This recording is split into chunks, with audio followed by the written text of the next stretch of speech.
শুনে রাখো, হাসরের ময়দানে আল্লাহ পাক 5টা প্রশ্ন করবেন। বলেন কয়টা? আমাকে, আপনাকে, সকলকে কয়টা?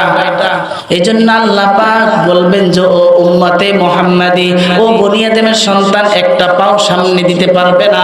5টা প্রশ্নের উত্তর দেবা। 1, আন উমরিহি ফিমা আফনা, তোমাকে আমি আল্লাহ 60 বছর 70 বছর জিন্দেগি দিয়েছি, কিভাবে কাটিয়েছো আমি আল্লাহকে জবাব দাও।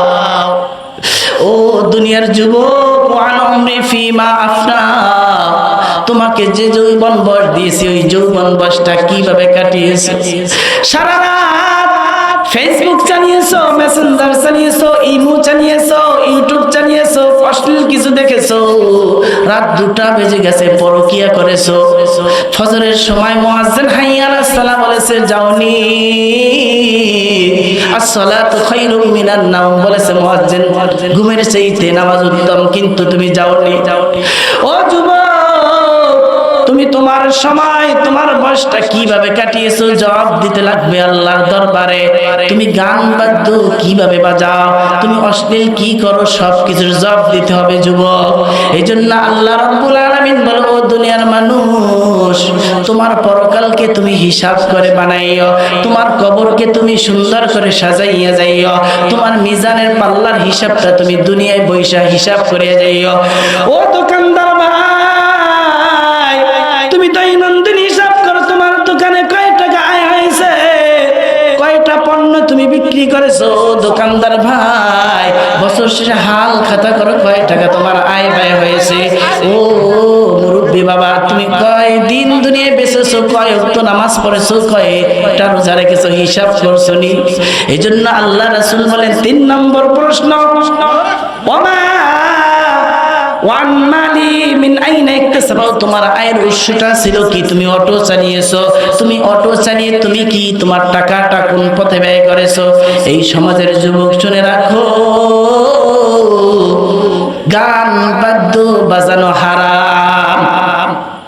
তুমি বিবাহের সময় একটি ইসলামী ধর্মীয় সুন্দর একটা সুন্দরকে তুমি একটি কাজের মাধ্যমে তুমি নষ্ট করে দিলা। তুমি মনে করো একটু গান বাজনা বাজালে কি হয়? ও বাবাজি শুনে রাখো, মুরব্বিয়ানে কেরাম, আপনারা সকলেই জানেন আব্দুল কাদের জিলানী রাহমাতুল্লাহ আলাইহির মায়ের পেট থেকে বের হতে হলে, ওই রকম মাওয়ালা সমাজে হতে হলে, তাহলে গান বাদ্য ছেড়ে দিতে হবে। যেই গান বাদ্যওয়ালা বিবাহের ভিতরে, যেই বিবাহের ভিতরে গান বাজনা হয়, ওই গান বাজনা বিবাহে ওলা স্বামী স্ত্রীর পেটের ভিতরে নেককার সন্তান হবে না।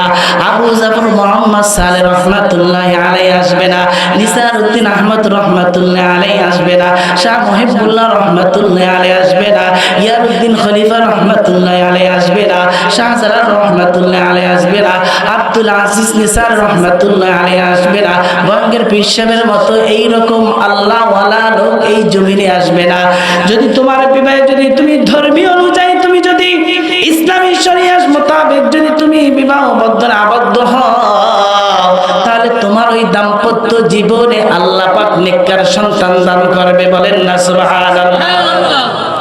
আমরা ডাক্তারের কাছে না গিয়ে বলি এমনি ভালো হবে, না না না, ডাক্তার ওষুধ দিলে ওষুধ খাওয়ার পর ভালো হয়।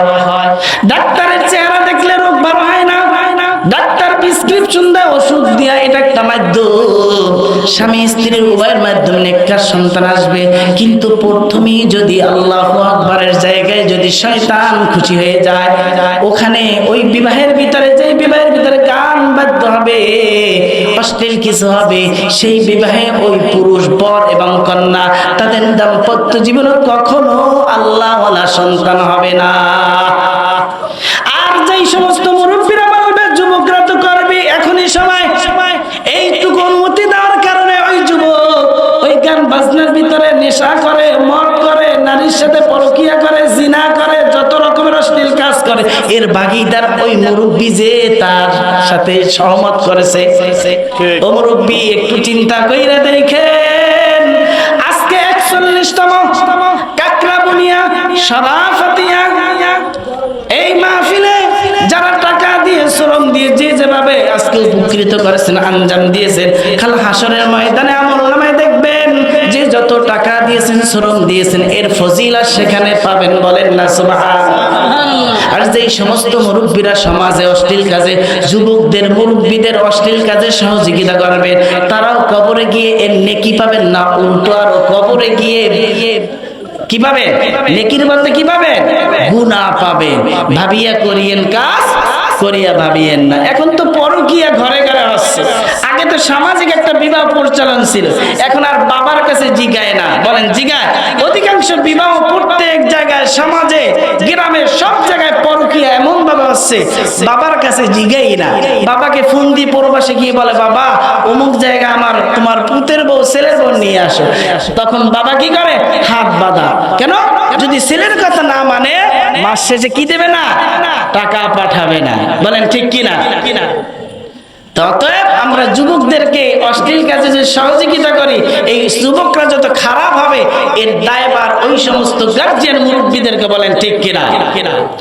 আল্লাহ রাসূল সাল্লাল্লাহু আলাইহি ওয়াসাল্লাম বলে, ও দুনিয়ার মানুষ, তুমি কোন পথে আয় করেছো, কোন পথে ব্যয় করেছো, এমন কি তুমি কি জানতা